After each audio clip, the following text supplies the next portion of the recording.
Shalom Giant Church, selamat hari Minggu dan selamat datang di ibadah Zion Church of Christ di sesi yang kedua. Sebelum kita mulai, ada beberapa hal yang ingin saya sampaikan. Yang pertama, selama ibadah berlangsung, tidak diperkenankan untuk makan dan minum di ruang ibadah. Mari kita menjaga kebersihan ruang ibadah bersama. Yang kedua, selama ibadah berlangsung, tidak diperkenankan untuk mengambil foto ataupun melakukan rekaman. Yang ketiga, Zion Church of Christ tidak mengedarkan kotak persembahan. Apabila Bapak Ibu mau memberikan persembahan, silakan memberikan di kotak persembahan yang ada di luar ruang ibadah, ataupun bisa memberikan secara online. Mari kita satukan hati kita sebelum kita masuk ke dalam ibadah. Selamat pagi ya Tuhan Yesus. Kami bersyukur Tuhan atas kebaikan dan kemurahan-Mu. Engkau yang telah menjagai kami Tuhan, memasuki bulan Februari ini.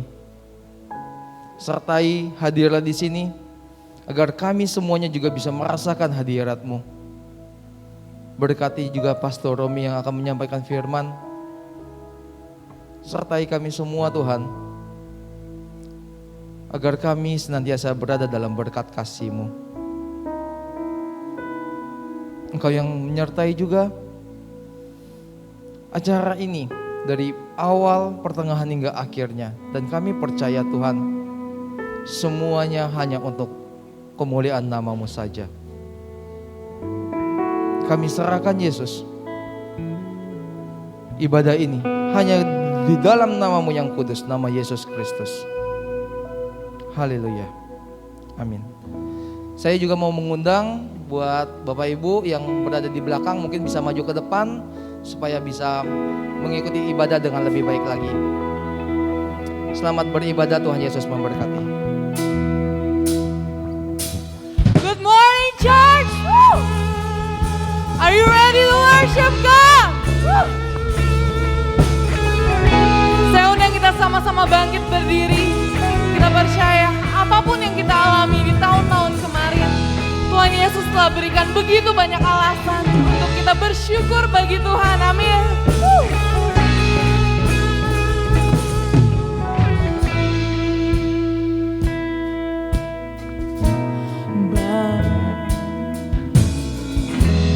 Banyak yang kau perbuat di dalam hidupku. Rancangan indahmu terjadi di hidupku. Bapa yang mengerti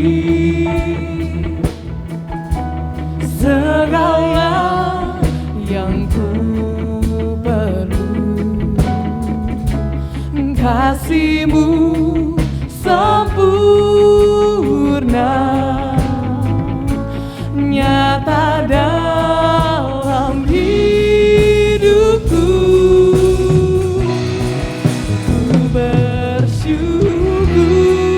Bapa, ku bersyukur Tuhan buat kasih setia-Mu di dalam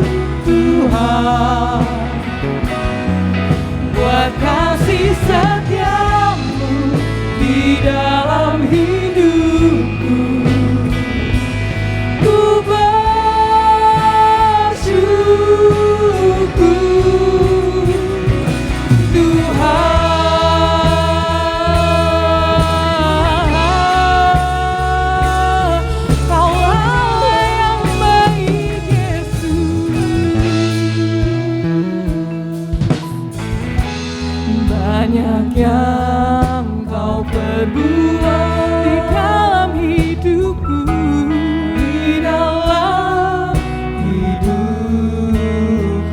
Oh, rancangan indahmu terjadi di hidupku. Bapa yang mengerti segala yang ku perlu, segala yang ku perlu. Kasih-Mu sempurna nyata dalam hidupku. Sama-sama katakan, ku bersyukur Bapa, ku bersyukur Tuhan, bersyukur Tuhan. Oh, buat kasih setiamu di dalam hidupku. Ku bersyukur, ku bersyukur, ku bersyukur. Yes, Jesus. Oh, ku bersyukur Tuhan, buat kasih setiamu di dalam hidupku. Ku bersyukur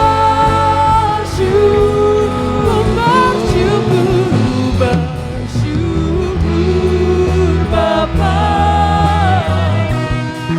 ku bersyukur Tuhan.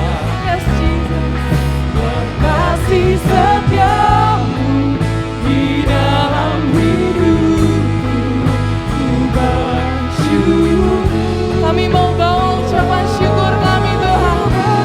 Ku bersyukur Bapa, ku bersyukur Tuhan, buat kasih setiamu di dalam hidupku. Ku bersyukur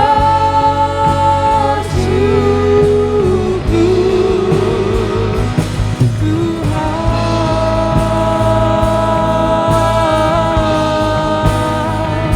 Kau Allah yang baik. Kami bersyukur Tuhan, bersyukur buat perbuatanmu.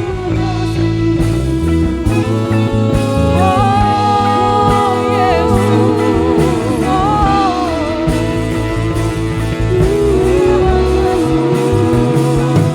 Glory, haleluya. Allah yang luar biasa.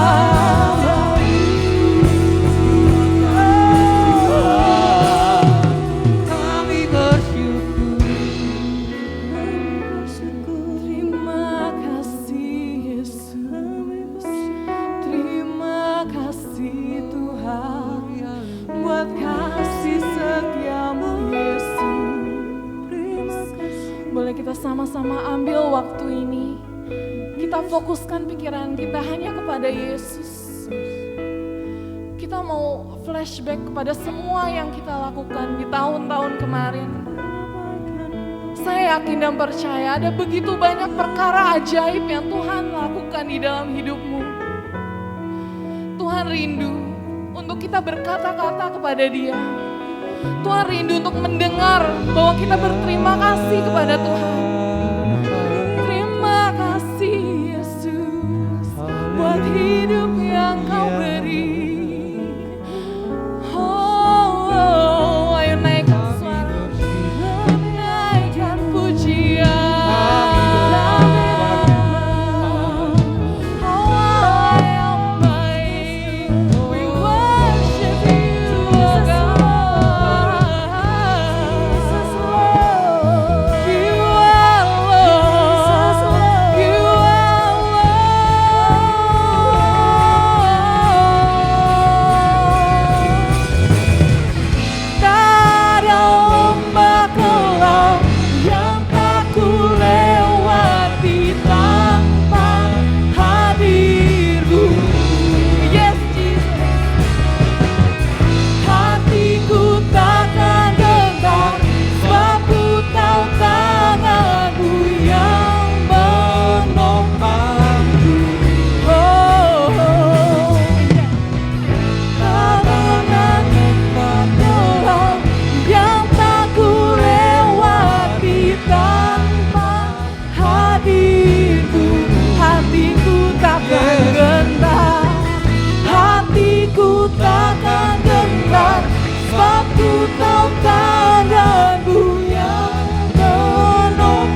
Terima kasih Yesus atas penyertaan-Mu yang luar biasa dalam hidup kami. Kami percaya Engkau Tuhan yang tidak pernah meninggalkan kami sedetik pun dalam hidup kami Tuhan. Kami percaya Engkau Tuhan yang membawa kami dari satu kemenangan kepada kemenangan yang lainnya Yesus. Yesus memegangku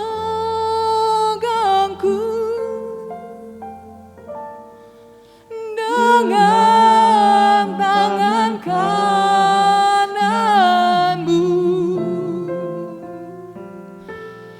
Yesus memberiku kemenangan.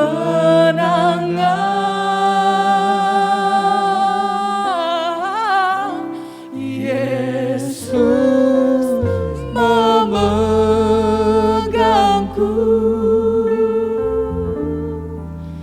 dengan tangan kananmu. Yesus memberiku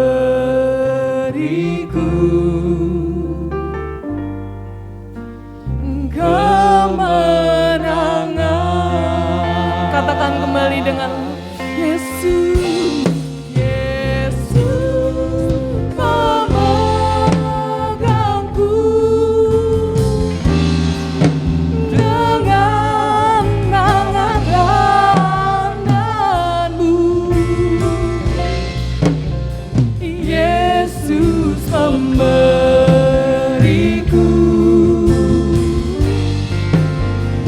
kemenangan. Yesus, Yesus memegangku dengan tangan kananmu. Yesus memberiku kemenangan. Yesus, Yesus memegangku dengan tangan kananmu.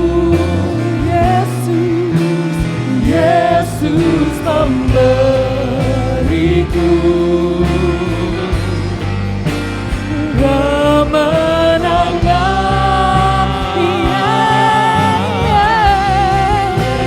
Yesus memegangku dengan tangan kananmu. Yesus memberiku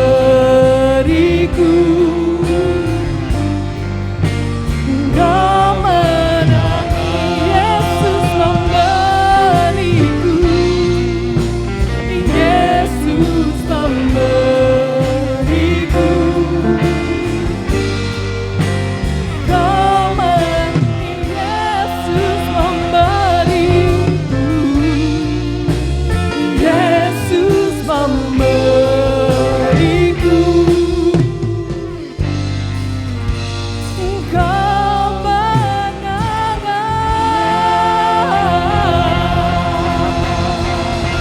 Mari kita berikan sorak-sorai kemuliaan hanya bagi nama Yesus. Siapa yang masih siap untuk memuji dan memuliakan nama Yesus? Boleh kita sorakan haleluya.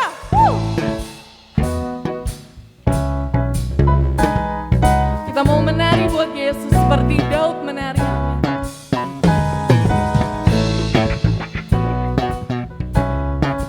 Kita mau merayakan kasih yang begitu besar.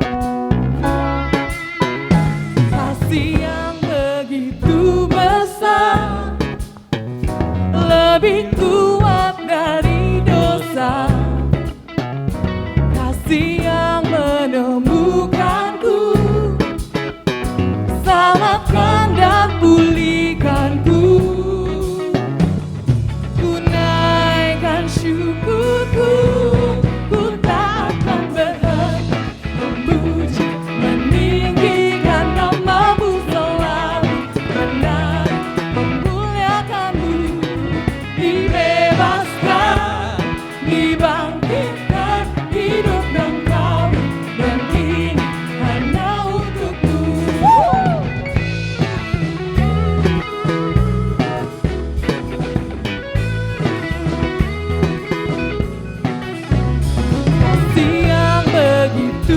besar, lebih kuat dari dosa. Kasih yang menemukanku, selamatkan dan pulihkanku. Hey! Tunaikan syukurku, ku tak akan berhenti memuji, meninggikan namamu selalu, menari, memuliakanmu. Dibebaskan, dibangkitkan, hidup yang kau beri. Hanya untukku tak akan berhenti memuji, meninggikan namamu selalu, menari, memuliakanmu. Dibebaskan, dibangkitkan, hidup yang kau beri. Dan ini hanya untukku. Mari kita sama-sama tepuk tangan di atas kepala kita, saudara.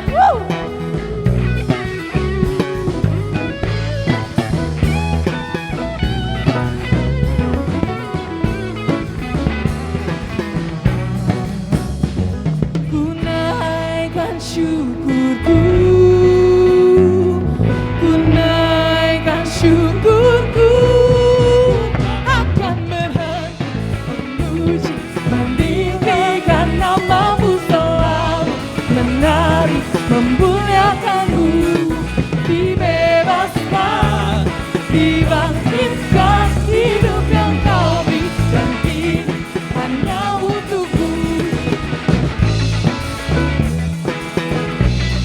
meninggikan namamu. Dibebaskan, dibangkitkan, hidup yang kau beri. Dan kini hanya untukku, hidup yang kau beri. Dan kini hanya untukku. Hey! Tuhan Yesus hebat, saudara. Kita percaya kita bisa ada di tempat ini, melewati segala yang ada. Bukan karena kekuatan kita, tetapi karena Yesus, amin. Kita mau andalkan Tuhan dalam setiap jalan kita. Api kemuliaannya tercurah dari surga, penuhi kami semua, bangkitlah gerejanya. Api kemuliaannya tercurah dari surga, beritakan pada dunia bahwa Yesuslah Raja, segala Raja.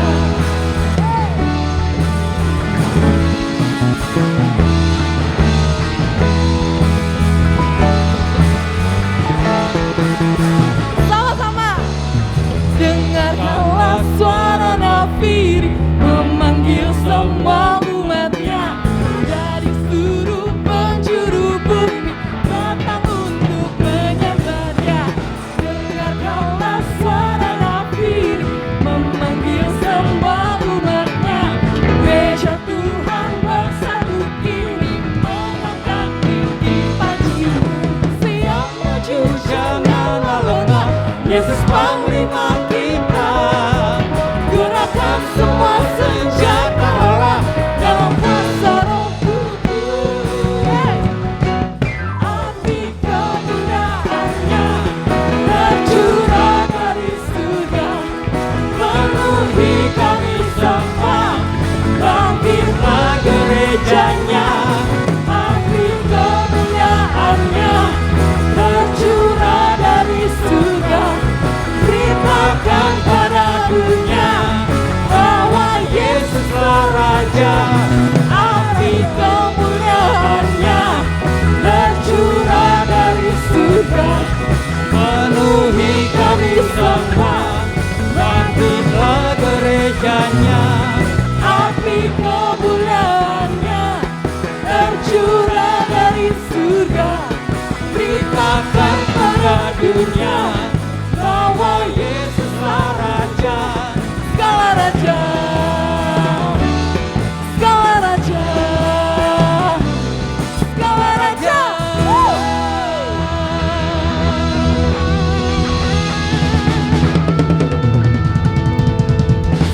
sorak kemuliaan bagi Raja segala Raja.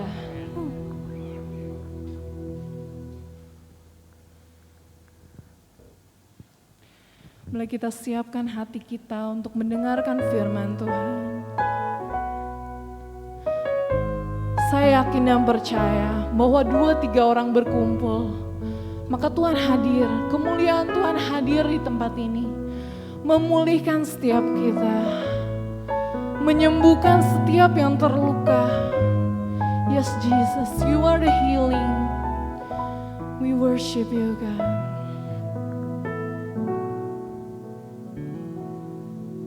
Kemuliaan-Nya telah turun di tempat ini.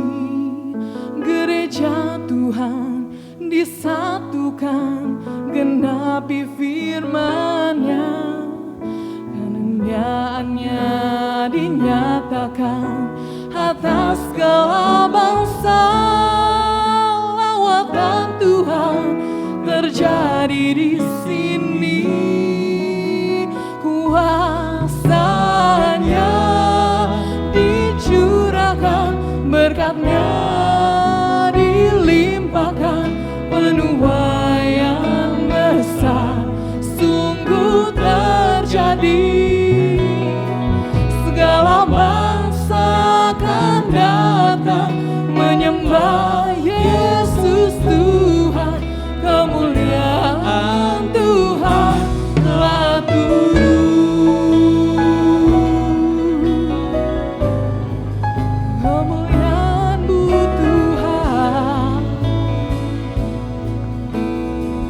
Sama-sama kita naikkan.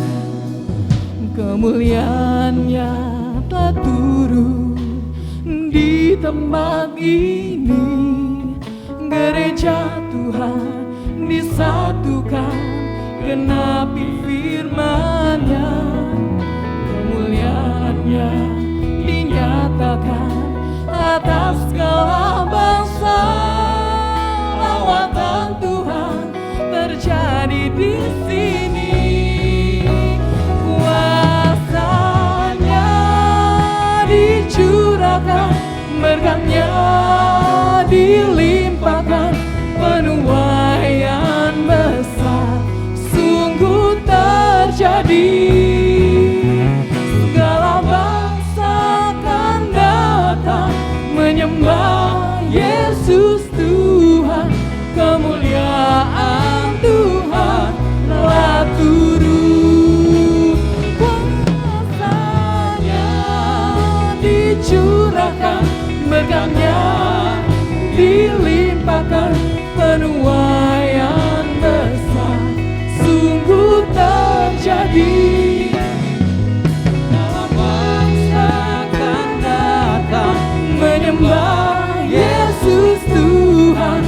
Kemuliaan Tuhan telah turun. Kemuliaan Tuhan telah turun. Kemuliaan Tuhan telah turun. Kita beri tepuk tangan yang meriah bagi Tuhan kita Yesus Kristus. Haleluya. Mari kita satu di dalam doa. Tuhan yang kami sembah, kami percaya bahwa 2-3 orang berkumpul di dalam nama Tuhan, Engkau hadir bersama-sama dengan kami. Kemuliaan-Mu ada bersama dengan kami di tempat ini. Lawatan-Mu ada bersama dengan kami di tempat ini. Kami bersyukur dan kami berbahagia serta bergembira karena kesempatan yang Tuhan percayakan bagi kami. Di hari ini Tuhan, di hari Minggu ini, aku berdoa siapapun yang hadir, setiap mereka dilawat Tuhan. Setiap mereka dijumpai Tuhan. Kalau mereka hari ini hadir datang ke tempat ini dengan sebuah doa, harapan, kerinduan untuk berjalan di tahun 2022 ini, maka aku berdoa dalam nama Tuhan Yesus yang menjadi harapan, yang menjadi kerinduan orang percaya tidak pernah dikecewakan. Tuhan menjamin bahwa harapan orang benar pasti nyata dan pasti akan terjadi. Bahwa diberkatilah orang yang bergantung dan berharap kepada Tuhan. Karena masa depan orang percaya adalah masa depan yang penuh dengan harapan. Nah, karena itu aku serahkan dalam nama Tuhan Yesus. Hari ini terjadi kelepasan. Hari ini terjadi kebangunan rohani. Hari ini terjadi pemulihan. hari ini terjadi suatu perubahan besar atas kehidupan kami. Dan biarlah setiap anak-anak Tuhan bergerak bukan apa kata dunia, tapi kami bergerak apa kata Tuhan. Kemana Tuhan tempatkan, di mana kami berdiri yang Tuhan arahkan, disitulah kami akan melihat penuaian besar pasti terjadi. Kami buka hati kami untuk kami diberkati dalam firman Tuhan. Berbicara bagi setiap kami ya Bapa, nyatakan isi hatimu, berbicara bagi setiap anak-anakmu. Kami percaya bahwa hari Minggu ini bukan sekedar ibadah hari Minggu biasa, tapi hari Minggu ini hari yang luar biasa. Roh Kudus ambil alih dari awal sampai dengan selesai. Berfirman bagi setiap kami. Firman-Mu adalah kebenaran. Satu-satunya kebenaran yang memerdekakan kami. Apa yang keluar dari mulut bibir lidahnya Allah tidak akan pernah kembali dengan sia-sia, tetapi akan mengerjakan segala sesuatunya dan pasti berhasil. Terima kasih Tuhan Yesus, terima kasih Bapa dan Roh Kudus yang sederhanakan setiap kata kalimat yang aku sampaikan. Dan setiap anak-anak Tuhan menangkap dengan jelas, mengerti dengan benar, dan dapat mempraktekkannya dalam kehidupan kami masing-masing. Tempat ini dijaga pasukan malaikat, dikelilingi dengan pasukan malaikat surgawi. Segala bentuk intervensi kuasa kegelapan aku lumpuhkan, aku patahkan kuasanya. Dan setiap anak-anak Tuhan mendapatkan berkat melalui firman Tuhan ini. Terpujilah nama Tuhan, dalam nama Yesus Kristus kita diberkati, sama-sama katakan amin. Kita beri tepuk tangan yang meriah bagi Tuhan Yesus Kristus, haleluya. Silakan duduk kembali. Puji nama Tuhan. Selamat siang dan selamat hari Minggu. Shalom. Oke, puji nama Tuhan. Saya berbahagia dan saya mengucap syukur bisa berjumpa dengan setiap Bapak Ibu Saudara di hari Minggu ini. Dan satu hal yang akan selalu saya katakan bahwa saya selalu berbahagia setiap kali saya berdiri untuk menyampaikan firman Tuhan. Saudara tahu kenapa? Karena saya percaya bahwa firman Tuhan itu tidak pernah kembali dengan sia-sia. Karena yang namanya firman itu bukan punya orang, tapi firman itu adalah punyanya Tuhan. That's why kita memanggil, kita menyebutnya dengan firman Tuhan. Nah, saya percaya bahwa apa yang keluar dari mulut bibir lidahnya Tuhan itu tidak akan pernah kembali dengan sia-sia, tetapi itu akan mengerjakan segala sesuatunya dengan luar biasa. Nah, di tanggal 6 Februari ini merupakan bagian daripada pertama kalinya Gereja Zion Church of Christ mengadakan ibadah secara on-site. Di mana sejak tahun 2020 kami memulai ibadah kami secara on-site di awal Januari, lalu di bulan Maret kita berhadapan dengan situasi pandemi dan ibadah yang tadinya dilakukan tatap muka berubah menjadi online. Dan kami melakukannya online dari tahun 2020 terus menerus sampai dengan tahun 2021 di akhir Desember, bahkan di bulan Januari kemarin 2022 kami juga masih melakukan ibadah secara online. Nah, ketika masuk tahun 2022 ini, Tuhanlah yang menyertai dan Tuhanlah yang menjaminkan untuk kami bisa masuk ke masa ini. Artinya gini Bapak Ibu Saudara, bahwa percayalah bahwa kalau Anda dan saya, kita masuk di masa pandemi dalam situasi seperti hari ini, berarti Tuhan telah mempersiapkan Anda dan saya untuk ada di momen ini. Amin dulu ya. Jangan pernah berkata begini, enak mana, masih enak zamanku toh, gitu. Masih ingat meme seperti itu? Nah, saya kasih tahu Saudara bahwa kita nggak perlu bilang enakan dulu ya. No. Saya cuma mau katakan enakan sekarang. Bilang dulu amin Saudara. Ya. Kalau justru Anda yang sekarang dibawa ke masa dulu, justru Anda akan stres. Justru sekarang kita ada di sini karena memang kita cocok di masa yang sekarang ini. Bilang amin dulu nih. Ya. Kita banyak perubahan yang kita alami, kita banyak hal yang kita bisa belajar jadi baru, kita bisa mengalami perkembangan-perkembangan. Jadi artinya Saudara kasih Tuhan, kita nggak perlu menyesali dalam kondisi, dalam keadaan yang sedang kita jalani hari ini. Justru kita harus bisa mengucap syukur bahwa kita bisa masuk ke tahun 2022. Itulah sebabnya, makanya saya berani berkata bahwa saya berterima kasih karena kita boleh berdiri di tempat ini, bisa memakai lokasi ini dan artinya bisa membuka ibadah secara on-site. Artinya jemaat sekarang bisa hadir, artinya itu juga karena kebaikan kemurahan Tuhan. Kita bisa melewati gelombang 1, gelombang 2, sekarang ada situasi gelombang 3 dan coba lihat Anda dan saya masih berdiri sampai hari ini dan masih ada sampai hari ini dengan keluarga kita. Itu karena saya percaya Tuhan selalu punya rencana yang luar biasa buat setiap kita. Kalau Saudara percaya bahwa Tuhan begitu baik bagi hidup Saudara dan saya, mari kita beri tepuk tangan yang meriah bagi Tuhan kita Yesus Kristus. Terlepas terlepas situasi yang saat ini sedang kita hadapi. Tapi yang saya mau ingatkan buat saudara bahwa percayalah bahwa kebaikan Tuhan tidak pernah berubah, dia tetap Tuhan yang baik dulu, sekarang, sampai dengan selama-lamanya. Nah, saya berharap biar di sesi jam 11 ini biarlah menjadi sebuah bagian momen yang akan mengubah kehidupan Anda dan membuat Anda bersemangat menjalani bulan Februari ini. Well, kalau saya baru pertama kali bertemu dengan saudara, saya mengucapkan selamat tahun baru dan saya berdoa tahun baru, tahun 2022, tahun kelimpahan, tahun kemenangan, tahun di mana doa-doa saudara digenapi bagi hidup saudara. Amin. Kalau mau tanya, pendeta, bagaimana caranya agar saya di tahun 2022 saya nggak punya masalah lagi? Gampang, ya. Bagaimana caranya? Suntik mati aja, selesai ya. Nah, artinya bagus saudara, membuat berbeda orang yang hidup dengan orang yang mati adalah orang mati nggak ngadapin persoalan lagi. Kita yang hidup justru berhadapan dengan persoalan, membuktikan kita masih hidup. So kalau kita masih hidup berarti masih banyak bagian pekerjaan yang bisa kita kerjakan. Masih banyak bagian pekerjaan yang bisa kita lakukan. Nah kalau saudara masih ada hari ini berarti potensi yang ada di dalam diri saudara Tuhan mau kembangkan. So pertanyaannya adalah, Anda mau? Mau dikembangkan oleh Tuhan? Mau dibuat lebih besar lagi? Mau dibuat lebih dahsyat lagi? Mau agar hidup saudara jadi berkat buat orang sekitar saudara? So izinkan Tuhan untuk membawa Anda ke dalam season yang lebih luar biasa lagi. So saya akan mengajak saudara untuk kita belajar untuk menanggalkan yang lalu, ya, jangan dibawa lagi ke tempat yang baru sekarang. Amin. Di tempat yang baru kita bergerak dengan penyertaan Tuhan, dengan apa yang Tuhan kehendaki. Nah, di hari Minggu ini saya akan bawa judul, yaitu judul yang saya bawakan adalah ini dia, unpredictable. Unpredictable itu berbicara mengenai sesuatu yang tak terduga terjadi. Saudara kalau bikin budgeting, sebuah budgeting artinya rancangan anggaran, coba cek baik-baik urutan anggaran itu paling bawahnya. Pasti ada tulisannya. Apa? Biaya? Iya bagus. Biaya tak terduga. Biasanya biaya tak terduga dari total budget berapa persen ya? 10%-nya biasanya di save seperti itu. Artinya saudara, kita sebenarnya selalu akan berhadapan dengan hal-hal yang tidak terduga. Pikiran kami di 2020 sudah aman, wah kami sudah bisa buka onsite nih gitu loh. Hari Minggu sudah bisa buka.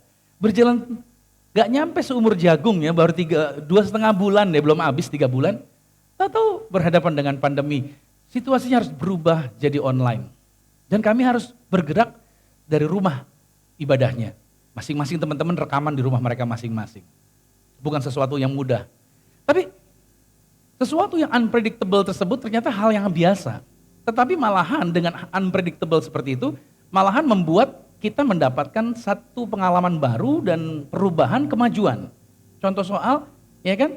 Karena hal-hal yang tidak terduga ini membuat kita belajar untuk menduga sesuatu. Nah, memang manusia itu kan selalu belajar untuk selalu terhubung dengan hal-hal yang namanya dugaan-dugaan, prediksi. Makanya, saudara, manusia itu selalu akan berhadapan dengan yang namanya angka-angka. Perubahan-perubahan angka untuk memprediksi segala sesuatu. Karena manusia suka dengan yang bisa diukur. Memprediksikan akan terjadi ini, memprediksikan akan terjadi itu. Laporan cuaca juga adalah sebuah prediksi. Ada sebuah kegiatan syuting perfilman, sutradaranya setiap kali mau syuting di outdoor, dia harus tanya sama seseorang yang bisa memprediksikan. Ini hari ini hujan atau tidak. Sehingga kita bisa nggak kita syuting di outdoor. Nah setiap kali bertanya sama orang ini, sutradaranya selalu mendapatkan jawaban yang pasti. Hari ini akan turun hujan. Ya, dia tidak syuting di luar dan benar-benar turun hujan. Besokannya tanya lagi, ada hujan nggak hari ini? Hari ini cerah. Dia bisa syuting dan betul hari itu cerah. 3 hari kemudian ditanya lagi, hari ini bagaimana? Apakah hujan? Dan yang biasa memberikan jawaban dia bilang, mohon maaf saya tidak bisa memberikan arahan. Kenapa? Dia jawab, karena radio saya buat nunggu dengar siaran cuaca sedang rusak katanya gitu. Nah ternyata dia mendapatkan arahan juga dari radio sebenarnya. Artinya orang senang dengan sebuah yang terukur, sesuatu yang dapat diprediksi. Itu manusia kita, selalu akan belajar untuk memprediksi segala sesuatu. Angka-angka itu berpengaruh. Dan kita biasanya mengukur dengan angka. Makanya dengan angka itu juga bisa mempengaruhi internal seseorang. For example, contohnya adalah kalau angka saldo bank kita naik, imunnya juga naik. Tapi angka saldonya turun, biasanya cenderung imunnya juga turun. Biasa manusia seperti itu. Mereka terlalu terhubung dengan hal-hal yang dapat diprediksi. Tapi inilah yang saya mau katakan buat saudara, bahwa sepanjang 2 tahun ini, kita berhadapan dengan perubahan-perubahan. Dan biasanya kita dicekokin, kita berhadapan dengan angka-angka terus yang di depan mata kita. Gara-gara angka-angka itu, akhirnya sekarang kita bisa belajar memprediksi. Bahkan gara-gara pandemi ini, kita bisa memprediksi. Orang pakai masker, kita bisa prediksi muka orang itu cakep atau jelek. Benar ya? Kita bisa memprediksi ini teman saya atau bukan. Anda bisa kenal orang, padahal orang itu pakai masker. Hebat ya? Berarti sekarang kita bisa belajar untuk apa? Memprediksi. Tapi Tuhan mengajarkan buat setiap kita, bahwa apa yang kita prediksikan bisa keliru sebenarnya, dan itu tidak pernah bisa menolong kita. Kita cenderung mengukur dengan angka-angka tadi. Dan itu terbukti di Alkitab. Ada seorang yang dipakai Tuhan dengan luar biasa. Dia diberkati dalam pertempuran dia selalu menang. Lalu dia mulai berpikir bahwa kemenangan yang dia raih itu karena jumlah pasukan yang bersama dengan dia. Dia tergoda untuk apa? Untuk melakukan pemeriksaan, sensus. Dia mengadakan perhitungan jumlah orang-orang yang bersama dengan dia. Saya ajak saudara 2 Samuel pasal 24. Di depan ada ayat 8 sampai 17. Setelah mereka menjelajah seluruh negeri itu, sampailah mereka kembali ke Yerusalem setelah lewat 9 bulan dan 20 hari. Lalu Yoab memberitahukan kepada Raja Daud hasil pendaftaran rakyat, hasil sensus. Ternyata orang Israel ada 800.000 orang perangnya yang dapat memegang pedang. Dan orang Yehuda ada 500.000. Tetapi berdebar-debarlah hati Daud setelah ia menghitung rakyat. Lalu berkatalah Daud kepada Tuhan, aku telah sangat berdosa karena melakukan hal ini. Maka sekarang Tuhan, jauhkanlah kiranya kesalahan hamba-Mu sebab perbuatanku itu sangatlah bodoh. Setelah Daud bangun daripada waktu pagi, datanglah firman Tuhan kepada Nabi Gad, melihat Daud demikian. Pergilah katakanlah kepada Daud, beginilah firman Tuhan, 3 perkara aku hadapkan kepadamu, pilih salah satu daripadanya, maka aku akan melakukannya kepadamu. Kemudian datanglah Gad kepada Daud, memberitahukan kepadanya dengan berkata kepadanya, akan datangkah menimpa engkau 3 tahun kelaparan di negerimu? Atau maukah engkau melarikan diri 3 bulan lamanya dari hadapan lawanmu, sedang mereka itu terus mengejar engkau? Atau apakah 3 hari penyakit sampar di negerimu? Maka sekarang pikirkanlah dan timbanglah, jawab apa yang harus kusampaikan kepada yang mengutus aku. Lalu berkatalah Daud kepada Gad, sangat susah hatiku. Biarlah kiranya kita jatuh ke dalam tangan Tuhan, sebab besar kasih sayangnya. Tetapi janganlah aku jatuh ke dalam tangan manusia. Jadi Tuhan mendatangkan penyakit sampar kepada orang Israel dari pagi hari sampai pada waktu yang ditetapkan. Maka matilah dari antara bangsa itu, dari Dan sampai Batsheba, ada 70.000 orang mati. Ketika malaikat mengacungkan tangannya ke Yerusalem untuk memusnahkannya, maka menyesalah Tuhan karena malapetaka itu. Lalu ia berfirman kepada malaikat yang mendatangkan kemusnahan kepada bangsa itu, cukup, turunkanlah sekarang tanganmu itu. Pada waktu itu malaikat Tuhan itu ada di dekat tempat pengirikan Arauna orang Yebus. Dan berkatalah Daud kepada Tuhan ketika dilihatnya malaikat yang tengah memusnahkan bangsa itu, demikian, sesungguhnya aku telah berdosa dan aku telah membuat kesalahan, tetapi domba-domba ini, apakah yang dilakukan mereka? Biarlah kiranya tanganmu menimpa aku dari kaum keluargaku. Daud tergoda, berpikir jumlah yang ada bersama dengan dialah yang membuat Israel menang atas musuh-musuhnya. Tapi ternyata Tuhan mau tunjukkan, bukan jumlah yang membuat engkau mengalami kemenangan. Bukan seberapa banyak orang-orang yang hebat yang bersama dengan engkau. Seringkali kita tergoda bahwa orang-orang yang hebat ketika bersama dengan kita, orang-orang yang besar yang bersama dengan kita, itu yang akan mengamankan diri kita. Kita seringkali tergoda bahwa ketika kita punya jumlah yang banyak, kita berarti punya support yang banyak. Awal perjalanan Daud adalah dia seorang yang dipilih Tuhan pada waktu muda. untuk menjadi raja menggantikan Saul. Tapi Daud gak langsung jadi raja. Daud setelah dilantik, dia jadi menantunya Saul, tapi after that, dia harus mengalami tekanan, bahkan Saul orang tua, maksudnya mertuanya dia sebagai orang tuanya dia, justru malahan Saul mengejar-ngejar Daud karena dianggap sebagai saingan. Dan 13 tahun Daud harus jadi pelarian.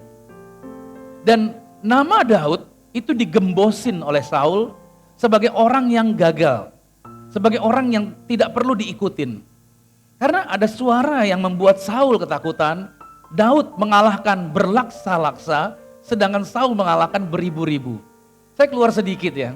Seringkali ini juga menjadi problem di dalam gereja atau di dalam sebuah institusi. Banyak para pemimpin, mereka ketakutan ketika orang yang dia pimpin mulai lebih maju, mulai lebih baik, dan mulai mengalami kemajuan gitu loh. Mereka, para pemimpin seringkali insecure dan merasa bahwa cannot gitu. Maksudnya gak boleh ada bintang-bintang lain yang bersinar gitu loh, selain diri dia. Nah itu menjadi problem. Itulah yang Saul lakukan. Makanya dia ingin menghilangkan Daud agar Daud jangan jadi orang yang terkenal. Tapi disinilah cara Tuhan yang hebat. Karena Daud pergi didampingi oleh orang-orang yang, kalau boleh saya katakan jujur ya, orang-orang yang terbuang gitu loh. Orang-orang yang gak punya kemampuan hebat. Orang-orang yang biasa-biasa aja, bahkan dijadikan sampah masyarakat. Tapi dalam perjalanan pelarian 13 tahun, Tuhan memakai Daud, Tuhan memberkati Daud. Sehingga orang-orang yang bersama dengan Daud tadi, yang gak dianggap orang, itu menjadi orang-orang yang top, jadi orang-orang yang luar biasa. Sehingga Daud bisa menduduki, dipercayakan menjadi raja untuk seluruh Israel. Itu bukan karena Daud didukung oleh orang-orang yang hebat. Tapi Daud memulainya bersama dengan orang-orang yang kelihatannya biasa dan tidak berguna. Mengerti sampai di sini? Kadang-kala mungkin di dalam diri kita ada hal-hal yang biasa, hal-hal yang tidak berguna. Kita kebanyakan nonton film, kita kebanyakan baca fashion. Kita sering kali berkata begini, cakep ya dia ya, cantik ya, hebat ya, udah pencapaian luar biasa. Kita berusaha bahwa kalau belum seperti dia, kita belum bisa mencapai keberhasilan. Padahal nggak seperti itu sebenarnya. Be yourself, jadilah seperti yang Tuhan kehendaki atas dirimu sendiri. Kita gak perlu iri hati yang pencapaian orang, biarlah dia mencapai seperti itu. Pencapaian buat diri Anda masing-masing, itu akan Tuhan sediakan tepat pada waktunya. Amen? Pada waktunya akan Tuhan jadikan.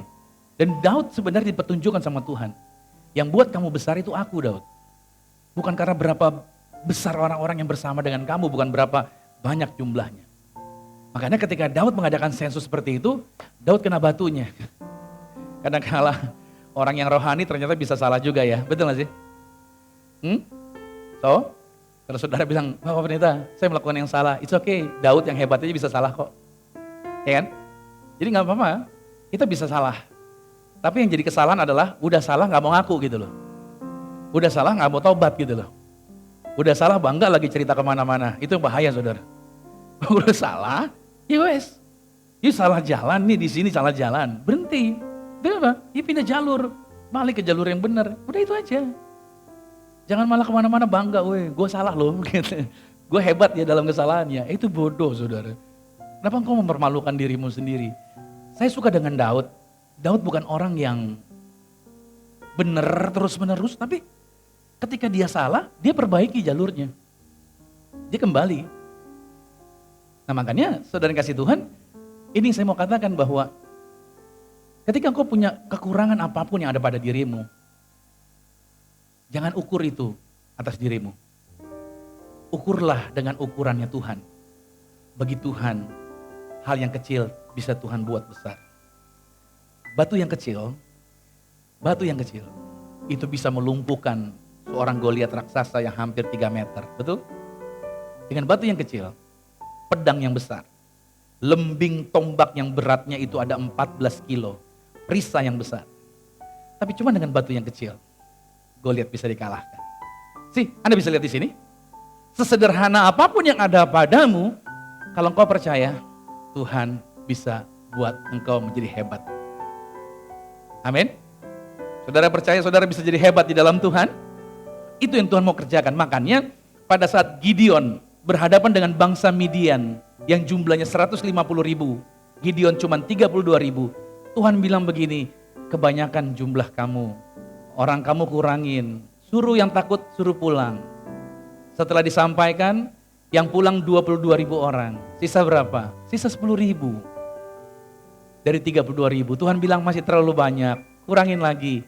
Pisahkan yang minumnya dengan tangan ke mulut, sama yang mulutnya langsung minum ke bibir sungai. Dipisahkan yang ngambil pakai tangan ada 300 orang. Dan kata Tuhan begini, dengan 300 orang ini, aku akan menyerahkan orang Midian ke dalam tanganmu. Kata Tuhan begitu. Anda percaya nggak kira-kira kalau Anda ada di posisinya Gideon? Coba kalau Anda ada di posisinya Gideon, kira-kira apa yang Anda bilang? Bercanda nih Tuhan nih, gitu ya? Benar nggak sih? Saldo Anda cuma segitu loh. Uang Anda cuma seperti itu yang ada sekarang mungkin. Kira-kira Tuhan suruh Anda melakukan hal yang besar. Anda akan berkata apa? Bercanda nih Tuhan, gitu ya? Masa sih gitu kan? Kita akan cenderung menolak.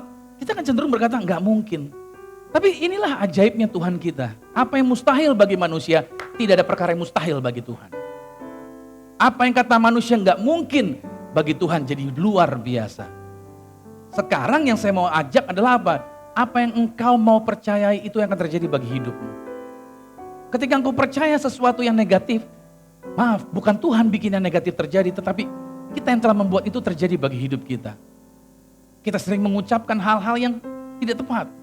Makanya ada sebuah istilah, your word create your world. Jadi kata-katamu akan menciptakan duniamu. Makanya kalau Anda setiap hari ngomongnya kepahitan terus, ya udah orang-orang di sekitarmu adalah orang-orang kepahitan gitu loh. Kalau kata-katamu adalah kata-kata yang melemahkan, ya hidup susah, ya pandemi, ya gimana ya memang mau begini, mau gimana, ya lu gitu-gitu terus. Tapi kalau Anda rubah kata-katamu, dengan berani memperkatakan yang besar, like kita mulai dengan sesuatu yang kecil, tapi saya nggak pernah ngomong kecil, saudara. Saya ngajak teman-teman, saya bilang sama mereka, kita memang mulai dengan yang kecil, tapi kita nggak ngomongin yang kecil. Kita ngomongin di depan sana yang besar kita akan kerjakan dan Tuhan akan mempercayakan kita yang lebih besar lagi, karena barang siapa setia dengan perkara kecil, maka Tuhan akan mempercayakan dia dengan perkara-perkara yang lebih besar lagi. Amin. Jadi saya mengimani bahwa saya akan bawa mereka ke sana. Saya baca sebuah buku, ada seorang pendaki gunung Everest 15 kali dari bawah sampai puncak, bolak-balik. Lalu ditanya dong, diwawancara, apa yang membuat kamu mau naik gunung sampai 15 kali? Lu gak bosen? Dia bilang begini, yang membuat saya senang naik dari bawah sampai atas puncak adalah saya bisa membawa orang dari bawah, dia tour guide, bawa orang dari bawah sampai ke puncak. Walaupun kata dia, saya nginjak puncak cuma 2 kali. Selebihnya begitu mau sampai puncak, orang yang saya dorong naik. Dia nggak perlu naik ke puncak. Yang penting orang bisa dia bawa sampai ke puncak. Paham sampai di sini? Dia senang bawa orang yang tidak bisa sampai ke puncak, gara-gara dia bisa sampai ke puncak. Jadi saya akan berkata hal yang sama. Saya senang dan saya berkata sama teman-teman. Saya berkata sama Anda semua. Saya akan membawa Anda sampai ke puncak. Saya pernah ada di puncak. Saya pernah terpapar dengan hal-hal yang besar. Saya pernah ada di sana. So, saya akan bawa kalian untuk sampai ke sana. Amin. Saya bukan seorang pemimpin yang tidak tahu jalan. Saya tahu jalan. Because Tuhan selalu bersama dengan saya sampai hari ini. Saya bersyukur saya punya istri yang luar biasa. Istri saya selalu support saya. Dan yang paling saya deg-degan adalah pada waktu dia kritik saya. Aduh, luar biasa itu. Ketika dia mulai, ya kan, keluarin catatan, konten berapa Mi? Dia keluarin catatan, itu saya harus berlutut dan doa syafaat Tuhan. Gerakan hati dia, agar nilainya jangan di bawah Tuhan. Gitu. Dia yang kritik saya, tapi kritik dia, masukan dia, itu bagi saya adalah sebuah motivasi yang membuat saya melangkah lebih maju. So para pria, para suami di tempat ini berbahagialah kalau Anda punya istri yang kritik buat Anda. Malah kalau istri Anda gak pernah kritik Anda, saya takut. Pasang asuransi lo, Jarum mati gue kaya, gitu saudara. Kalau dia nggak pernah kritik, itu justru bahaya. Tapi kalau dia suka kritik, justru itu bagus. Kalau istri Anda selalu perhatiin sama Anda bilang, aduh istri saya kayaknya cemburuan banget nih. Saya pulang sekian lama diteleponin, ditanyain, apa segala macam. Bersyukur. Ada banyak pria nggak punya istri seperti itu. Istri cuma cari uang, nungguin suaminya pulang, Pak, bawa duit berapa? Pak, bawa duit berapa? Pak, bawa duit berapa? Tapi kalau istri saudara nelponin Anda, lu di mana? Jam berapa pulang? Ini itu malah bagus banget. Itu bagus banget. Itu akan membuat Anda semakin apa? Semakin terpacu untuk bergerak lebih maju lagi. Ada amin. Perubahan akan selalu terjadi. Hal-hal yang tidak terduga akan selalu terjadi di gudang kita. Saya memberikan sebuah kisah. Ada seorang Vietnam yang bernama Vinh Chung. Vinh Chung ini adalah seorang lulusan Harvard dalam dermatologis, artinya dokter kulit. Vinh Chung ini orang Vietnam, lahir tahun 75. Dia seorang lulusan yang hebat. Bahkan bukan cuma dia, whole family, seluruh keluarga dia itu lulusan master dan lulusan dari universitas terkenal yang ada di Amerika. Yaitu lulusan dari Harvard, Yale, Georgetown, Stanford, George Mason, Michigan, dan Arkansas. Orang-orang ini, keluarga dia hebat, adik kakak, punya sekolah yang luar biasa. Tapi bukan itu yang saya coba mau ceritakan sama saudara tentang sejarah keberhasilan dia, bukan. Tapi kita mau belajar dari perjalanan historinya Vinh Chung ini. Vinh Chung ini saudara pada usia 3,5 tahun bersama dengan keluarganya, mereka itu bergabung dengan manusia perahu untuk kabur dari Vietnam. Sebab pada tahun 1979 kota Saigon dikuasai oleh komunis. Komunis menguasai kota Saigon dan Vinh Chung bersama dengan keluarganya, artinya pada waktu dia 3,5 tahun, papanya, mamanya, dan adik kakaknya, keluarganya itu kabur semuanya dari Vietnam. Padahal orang tuanya Vinh Chung ini adalah orang kaya. Dia punya pertanian. Dia menguasai kerajaan pertanian di Vietnam Selatan. Itu kaya raya saudara, bapaknya. Tapi begitu komunis menguasai, seluruh usaha bapaknya itu dirampas sama komunis. Orang tuanya Vinh Chung dan keluarganya diusir dari tempatnya sendiri. Hari itu langsung jadi miskin. Semuanya dirampas. Dan ini fotonya Vinh Chung salah satu di dalam perahu ini saudara. Ada 93 orang yang diselamatkan, salah satunya dia ada di situ. Kisahnya saudara, ketika orang tuanya kabur, berangkat naik perahu nelayan yang gak jelas itu, bersama dengan orang-orang yang begitu banyak, masuk ke Laut Cina Selatan. Laut Cina Selatan itu laut yang berbahaya sekali saudara, kenapa? Karena itu ombaknya, alamnya, ditambah perompaknya ganas-ganas, sudah 200.000 orang Vietnam mati di Laut Cina Selatan. Tapi mau bilang apa? Orang tuanya tetap bawa, kita harus kabur dari Vietnam ini. Nah, di tengah perjalanan itu, terkatung-katung sekian lama, makan jarang, karena makanan terbatas, minum sedikit. Tidur apalagi, susah tidur. Mual tiap hari, karena gelombangnya itu membuat mereka mual. Lalu, akhirnya dalam perjalanan itu, mereka dirampok lagi sama perompak Thailand. Akhirnya mereka sampai ke Malaysia. Begitu sampai di Malaysia mereka turun, masuk ke tempat pengungsian, malahan gak diterima di tempat pengungsian. Para prianya dipukulin oleh tentara Malaysia. Disuruh jalan kaki di pasir panas sepanjang berhari-hari. Ibunya Vinh Chung hampir mati karena keguguran dan perdarahan. Sampai ke tempat pengungsian kedua diusir lagi. Dan pada akhirnya otoritas Malaysia menaikkan orang-orang ini, jumlahnya 93 orang, naik ke perahu lagi, dibawa ke laut lepas, dipotong talinya, dilepasin di sana, tanpa layar, tanpa dayung, tanpa motor. Mereka terkatung-katung. Dan orang-orang Malaysia ini tidak mau menanggung orang-orang ini mati di tempat mereka. Mereka menduga dan memprediksikan 5 hari ke depan pasti mati di tengah laut. Apa yang terjadi? Tiap hari terpanggang sinar matahari, gak hujan-hujan. Airnya sedikit, cuma 1 galon, dikasih 1 cangkir buat anak-anak doang. Orang dewasanya gak minum air, 5 hari. Mereka sudah kepanasan, lelah semuanya. terkatung-katung gak jelas saudara, ke bawah air aja. Lalu saudara, di sini belum permulaannya. Tuan Chung, ayahnya dari Vin Chung, dia berdiri di tengah perahu, lalu dia berlutut, dia begini, dia bukan orang Kristen, tapi dia berkata begini, aku tahu Sang Pencipta melihat aku, melihat kami semua. Engkau menciptakan kami bukan untuk mati seperti ini. Kalau engkau memang ada dan melihat kami, berikan kami hujan hari ini. Hari yang panas, langsung awan gelap datang. Dan langsung turun hujan tanpa petir, tanpa kilat. Mereka bisa minum air hari itu. Hari ke-6-nya, apa yang terjadi? Mereka harus berhadapan dengan sinar panas lagi. Mereka nggak tahu ada pertolongan dari mana nih.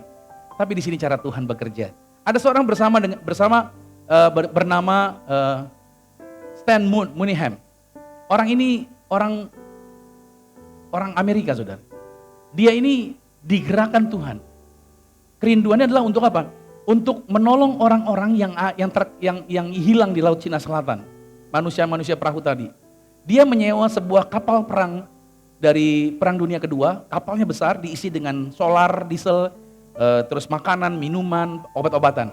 Tujuannya mencari perahu-perahu yang isinya orang-orang yang udah hampir mati tadi. Orang-orang yang terbengkalai, orang-orang yang terbuang. Dia bergerak untuk menolong. Nah, dalam perjalanan itu saudara, dia bertemu dengan keluarganya Vin Chung.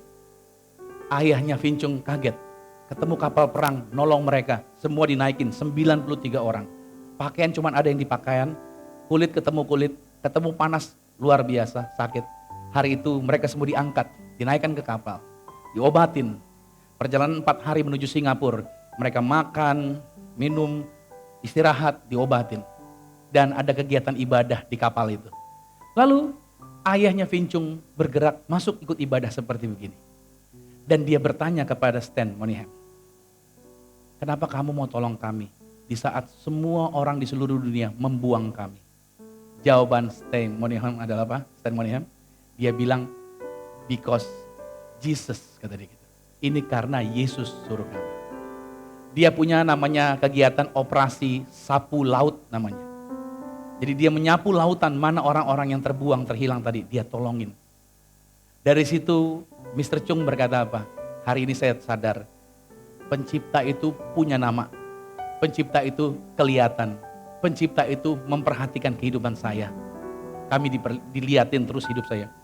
Dan Mr. Chung berkata apa?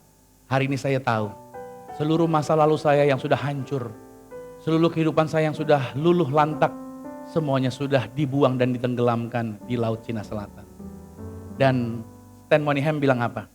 Dia bilang begini, 1 hari lagi saja kapal ini ada di laut tanpa ketemu kami, kapal itu hancur. Dan kapal itu hancur berarti semua orang mati. Orang Malaysia berkata mereka akan mati dalam 5 hari, prediksi. Tapi disinilah Allah kita bisa membalik sesuatu yang kata orang A, Tuhan bisa buat jadi Z. Amin. Makanya saudara yang kasih Tuhan, saya nggak tahu ada orang-orang yang pernah memperkatakan hidup saudara, lu tuh akan jadinya begini, lu tuh begini, lu begini. Kamu tuh anak begini, gini. Saya cuma mau katakan buat saudara, jangan percayai apa kata orang, percayalah apa yang Tuhan katakan bagi hidup saudara. Ada amin? Tuhan ingin membuat Anda menjadi orang yang besar kok. Tuhan tidak akan membuat Anda menjadi orang yang buangan kok. Makanya saya katakan buat saudara pada saat hari ini, percaya apa yang Tuhan janjikan buat Anda. Kalau hari ini Anda dan saya bisa duduk di tempat ini, kalau Anda dan saya bisa ngobrol di sini, bisa sharing di sini, itu karena Tuhan yang telah menetapkan Anda akan jadi orang yang luar biasa. Saudara, saya bisa ketemu Anda bisa ketemu dengan saya. Ini kebetulan gak sih? Gak ada yang kebetulan. Even saudara datang ke sini karena lihat iklan yang saya kirimin. Oke, ada orang yang kasih tahu ada ibadah di sini. But apapun itu, percayalah bahwa gak ada yang kebetulan. Saya selalu mempercayai semua gak ada yang kebetulan. Semua ada di dalam waktu dan semua ada di dalam rencananya Tuhan. Waktu Tuhan tidak pernah terlambat. Waktu Tuhan indah pada waktunya. Saya suka sebuah lagu ini. Dan lagu ini saya sangat mengucap syukur dan kata-kata lagunya ini indah. Waktu Tuhan pasti yang terbaik. Walau kadang tak mudah dimengerti, lewati cobaan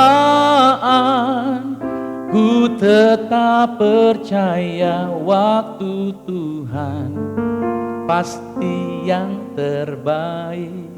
Anda percaya? Waktu Tuhan pasti yang terbaik. Mari sama-sama.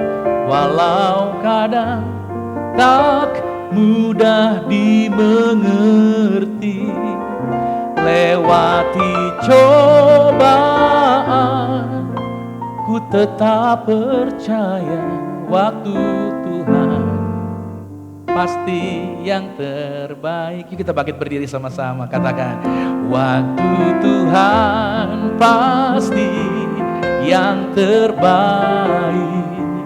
Walau kadang tak mudah dimengerti, lewati cobaan, ku tetap percaya waktu Tuhan pasti yang terbaik. Saya akan ngajak saudara untuk satu dalam sakramen tubuh dan darah Tuhan Yesus. Mari kita mau siapkan roti dan anggur. Kita mau berdoa dan kita mau menyerahkan seluruh hidup kita akan kasih-Nya Tuhan, akan kebaikan Tuhan, akan kemurahan Tuhan. Saya mengimani bahwa Tuhan tidak menciptakan Anda dan saya untuk menjadi orang yang rusak. Tuhan tidak pernah menciptakan kita untuk menjadi orang yang gagal terus menerus. Tuhan tidak menciptakan Anda dan saya untuk menjadi orang yang bodoh terus menerus. Tuhan menciptakan Anda dan saya untuk maju dan mengalami kemenangan, mengalami perubahan, sehingga perubahan yang terjadi atas Anda bisa merubah orang-orang di sekitar Anda. Ada amin? Mari kita buka rotinya. Siapkan roti di tangan saudara. Kita mau satu di dalam doa terlebih dahulu. Tuhan Yesus, sebentar kami akan masuk dalam sakramen tubuh dan darah Tuhan Yesus. Aku berdoa biar setiap anak-anak Tuhan ini yang menerima sakramen tubuh dan darah Tuhan Yesus, hidup mereka diubahkan, hidup mereka dimenangkan. Kami mengingat apa yang Tuhan sudah kerjakan atas hidup kami. Tubuhmu, darahmu jadi bagian keyakinan yang kami percaya. Oleh tubuh darah Yesus, hidup kami diubahkan. Mari kita angkat rotinya saja di atas kepala. Dengan iman sama-sama saya katakan dalam nama Tuhan Yesus. Inilah roti yang telah turun dari surga. Inilah tubuh Tuhan Yesus Kristus. Tubuh yang tergantung di atas kayu salib. Yang memberikan kami bersama dengan keluarga kehidupan yang kekal di dalam kerajaan sorga. Oleh korban tubuhmu di atas kayu salib, kami dijaminkan di bumi sama seperti di surga. Berkemenangan, mujizat Tuhan selalu ada bersama dengan kami. Dalam nama Tuhan Yesus, inilah roti yang turun dari surga. Inilah tubuh Tuhan Yesus Kristus. Mari kita makan tubuh Tuhan Yesus Kristus.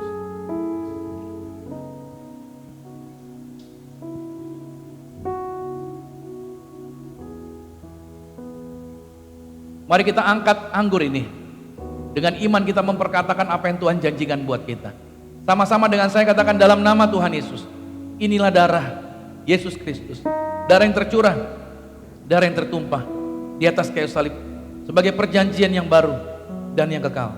Oleh darah Yesus kami dijaminkan menghancurkan kuasa gelap, menghancurkan setan-setan.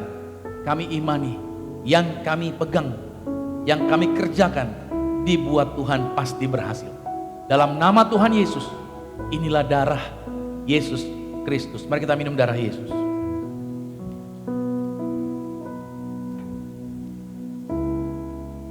Kita angkat tangan kita dua-dua mengucap syukur saudara. Ya. Angkat tanganmu, sembah Dia.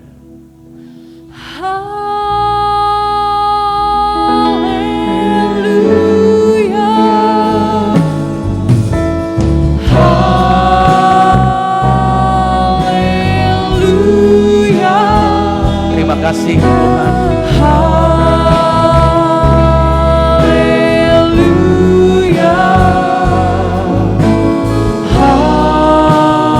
Mari bersyukur sama-sama, katakan haleluya.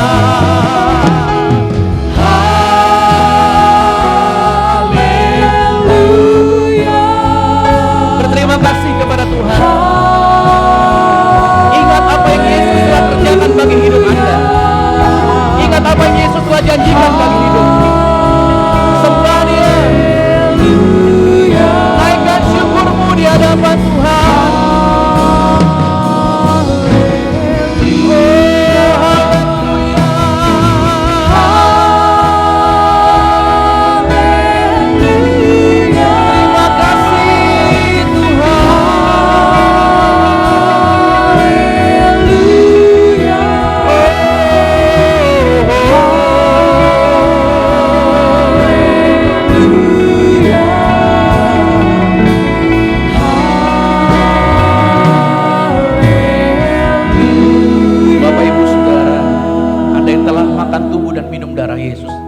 Alkitab berkata bahwa engkau di dalam Yesus, Yesus di dalam engkau. Mintalah apa saja yang menjadi kerinduanmu. Maka jaminan Tuhan adalah Tuhan akan menggenapi, Tuhan akan menjawabnya, Tuhan akan memberikannya kepadamu. So hari ini mari berdoa, mari naikkan doamu di hadapan Tuhan. Minta Tuhan jawab, minta Tuhan berkati, minta Tuhan berkarya atas hidupmu. Biarkan Tuhan pakai hidupmu jadi berkat, jadi garam, jadi terang. Tuhan kita bukan Tuhan yang dapat diprediksi seperti yang dunia katakan. Tapi Tuhan kita adalah Tuhan yang sanggup merubah apa yang mustahil menjadi berhasil. Apa yang kata orang susah menjadi luar biasa. Apa yang tertahan justru terbuka secara dahsyat. Hari ini Tuhan bukakan itu bagi Anda. So Anda berdoa. Jangan izinkan setan mengendalikan hidup Anda. Jangan biarkan iblis menipu hidupmu. Jangan biarkan kuasa gelap bertahta di dalam rumah tanggamu. Biarkan hari ini Tuhan ubahkan, Tuhan angkat engkau, Tuhan pulihkan engkau. Mengalir kuasa Tuhan di tempat ini. Melawat setiap anak-anak Tuhan, memulihkan setiap hati, memulihkan setiap keluarga. Hidup mereka diubahkan, hidup mereka disegarkan. Tuhan menjaminkan kehidupan yang berhasil. Thank you Lord Jesus. Thank you Lord Jesus. Di saat yang bersamaan ini Tuhan, kami juga akan berdoa bagi minyak urapan. Setiap Bapak Ibu Saudara yang telah memegang minyak urapan, Anda boleh angkat tinggi minyak di tangan Anda. Kita akan berdoa bagi minyak ini menjadi minyak urapan. Tanganmu ada kuasa, mulutmu ada kuasa. Bukan hanya hamba Tuhan yang bisa berdoa atas minyak ini, Anda juga bisa berdoa atas minyak ini. Sama-sama dengan saya katakan dalam nama Yesus, inilah minyak urapan. Setiap tetesnya punya kuasa mengusir setan. Setiap olesnya punya kuasa menyembuhkan penyakit. Silakan mulai hari ini, pasukan malaikat surgawi hadir, jagai kami, proteksi kami, hadir menjagai memberkati kami dalam nama Tuhan Yesus. Inilah minyak urapan. Saudara boleh teteskan di atas kepala saudara. Anda boleh teteskan bagi saudara masing-masing. Imani, percayai bahwa kuasa mujizat Tuhan terjadi atas hidup Anda. Tuhan memurnikan, Tuhan menyucikan, Tuhan mentahirkan setiap kita. Yes, thank you Lord Jesus. Dan saatnya kami akan mengakhiri Tuhan. Kami akan mengakhiri ibadah ini. Dan kami akan menerima berkat Tuhan. Jemaat Tuhan akan pulang, tiba di tempat tujuan mereka masing-masing, tanpa kekurangan apapun.